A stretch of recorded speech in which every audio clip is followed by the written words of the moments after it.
एक महीने में गिरी है, एकदम 21,000 पे चली गई, उसके बाद 17,000 पे लटक रही है।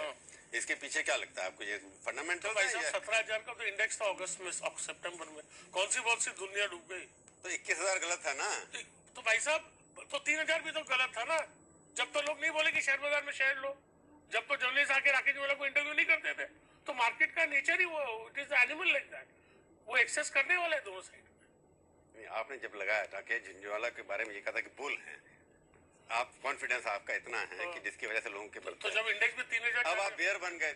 हमको बैन हमको भाई साहब, कोई भी आदमी भागेगा 100 किलोमीटर की रेस, तो 40-50 किलोमीटर के बाद ठहरेगा ना, थकेगा ना। राकेश झुंझुनवाला थक गए? नहीं, मैं क्यों थक गया बाजार, अरे मैं क्यों थकूं, मेरा जिंदगी भर शेयर बाजार में।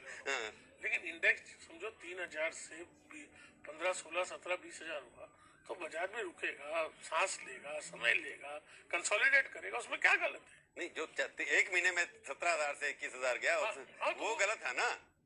तो भाई साहब बाजार में गलत या सही लेने वाले अपन कौन? बाजार तो जो करने वाला है वो करने वाला है। अपन बाजार को समझो और फायदा करो अपनों को, कि अपन ना अपन 17,000 का 21,000 कर सकते हैं, ना अपन 21,000 का 17,000 कर सकते हैं। बाजार तो जो करने वाला है वो करने वाला है। पर शेयर बाजार में अभी भी आप नहीं मानते इस बात की कि ये सट्टा बाजार है, जुआ बाजार है, और लोग मिलजुल करके लूट रहे हैं निवेशकों को? सर आपको ये सब लगता है तो बात है क्यों? आपको इन्विटेशन दिया है किसी ने? पिताजी ने बोला शेयर बाजार में आओ। आपको ऐसा लगता है कि ये सब सट्टेबाजी है, मैनिपुलेशन है, ऐसा है वैसा है, तो क्यों तो आप शेयर बाजार आते हो और क्यों प्रोग्राम करते हो? फिर लालच देते हो ना आप लोग, तो पैसा लालच दुनिया में सबसे गलती और खराब चीज है ना, तो मत करो लालच। लेकिन मुझे एक चीज मालूम है कि जो आदमी समझदार है, समझदारी से काम लेगा, उसको ये शेयर बाजार में बहुत कुछ कमाने की जगह है और कमाएगा।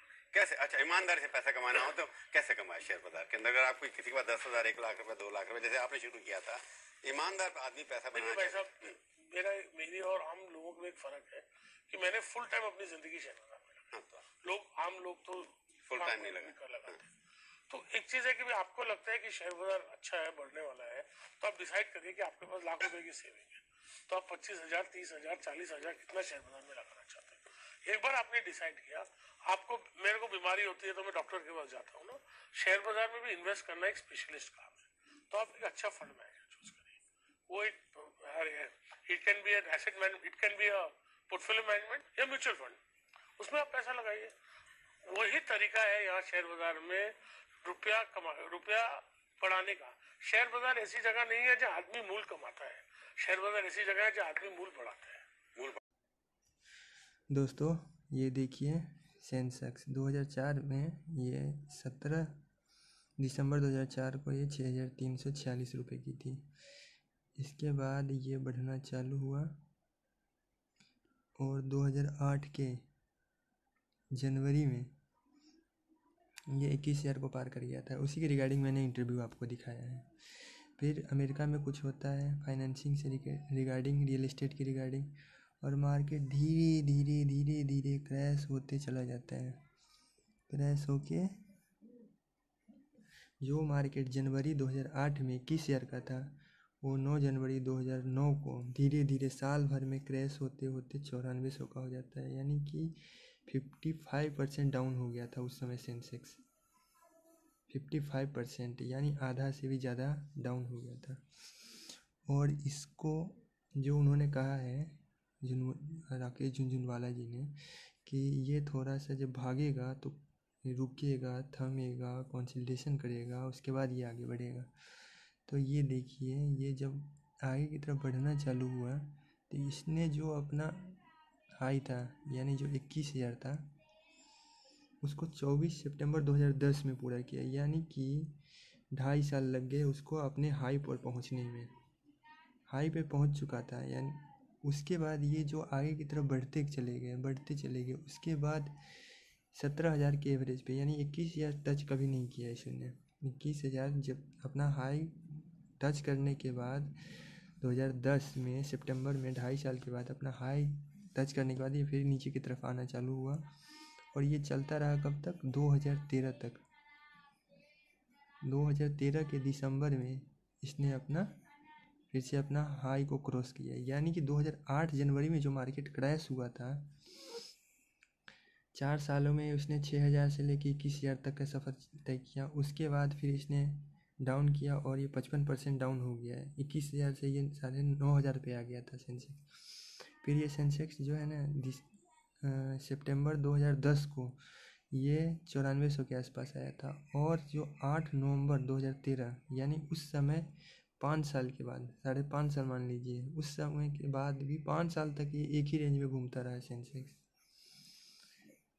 और उसके बाद ये फिर इन्होंने रफ्तार पकड़ी है, ये आगे की तरफ फिर बढ़ता चला जा रहा है। तो मैं ये आपको बताना चाह रहा हूँ कि ये अभी जो 53,000 का है, एक्चुअली में मैं इसको 53 नहीं मानता हूँ, इसको मैं 58 या 59 मानता हूँ। क्यों 58 या 59 मानता हूँ? इसलिए मानता हूँ क्योंकि जब हम लोग एंट्री करते हैं तो ऑपरेटर या जो होते हैं ब्रोकर बड़े होते हैं, वो बाई करते चलते रेट बढ़ा देते हैं जल्दी जल्दी किसी भी स्टॉक का, वो रेट बहुत ज़्यादा बढ़ जाता है। उसके बाद वो लोग क्या करते हैं, हम लोगों को ऊपर के लेवल में बाई करवा देते हैं। जैसे यानी कि इन्फो एज है, इन्फो एज का मान लीजिए कि अभी का रेट 5,000 है, तो वो पूरा बल्क में ख़रीदेंगे। बल्क में जैसे ही ख़रीदेंगे तो कम क्वांटिटी होगी और वो 6,000 तक पहुंच जाएगा। जैसे ही वो 6,000 तक पहुंचेगा उसके बाद फिर वो प्रॉफिट बुकिंग करना चालू कर देंगे। और जो परचेज करेगा वो कौन करेगा? हम जैसे रिटेल इन्वेस्टर परचेज करेंगे। तो इस तरीके से जो है ना 20% अपर, यानी जो प्राइस अभी करंट में होती है उसका 20% अपर में हम लोगों को बाई करवा दिया जाता है, और वो फिर शेयर का प्राइस 6,000 से लेके 5,000 में आ जाता है। तो इस तरीके से देखा जाए तो ये जो सेंसेक्स है अभी 52-53 पे चल रहा है, लेकिन मैं इसको 58 मानता हूँ। तो अगर ये उन्होंने एक बात और भी कही है, उनका अभी हाल में ही रिपोर्ट आया था कि सेंसेक्स जो है 2 लाख तक पहुंच जाएगा और निफ्टी जो है 1 लाख तक पहुंच जाएगा। मैं उनकी बात मानता हूँ, ज़रूर मानता हूँ, लेकिन मैं ये भी ज़रूर मानता हूँ कि जो अभी अगर मार्केट क्रैश होता है 2021 में, तो 2023 या 2024 तक ये कंसोलिडेशन फेज में ही रहेगा। उसके बाद ये ऊपर नहीं बढ़ेगा। यानी अगर मान लीजिए 30% भी डाउन होता है तो 33 या 34,000 पे ये घूमता रहेगा, और उसके अपना हाई जो है 52 या 53,000, उसको पूरा करने में उसको 3 से 4 साल लग जाएंगे। यानी 24 या 25 में ये पहुंचेगा, और 25 के बाद से फिर ये हाई स्पीड से फिर भागेगा, और ये जो सेंसेक्स है 52,000 से फिर 1 लाख तक जाएगा। तो मैं यही कहना चाहता हूँ कि आने वाले जो 3-4 साल होंगे उसमें हो सकता है कि ये जो शेयर हमने परचेज किया है उसका रिटर्न ना मिले, और 20% 30% तक माइनस में हमको देखना पड़े। तो अगर कोई आदमी शॉर्ट टर्म के लिए लेता है, सब तो लेते हैं लॉन्ग टर्म के लिए, लेकिन उनका यही उद्देश्य होता है कि हमारे घरे में कोई अगर छोटे मोटे खर्चे आ जाए तो मैं प्रॉफिट बुकिंग करके कुछ पैसे निकाल लूँ।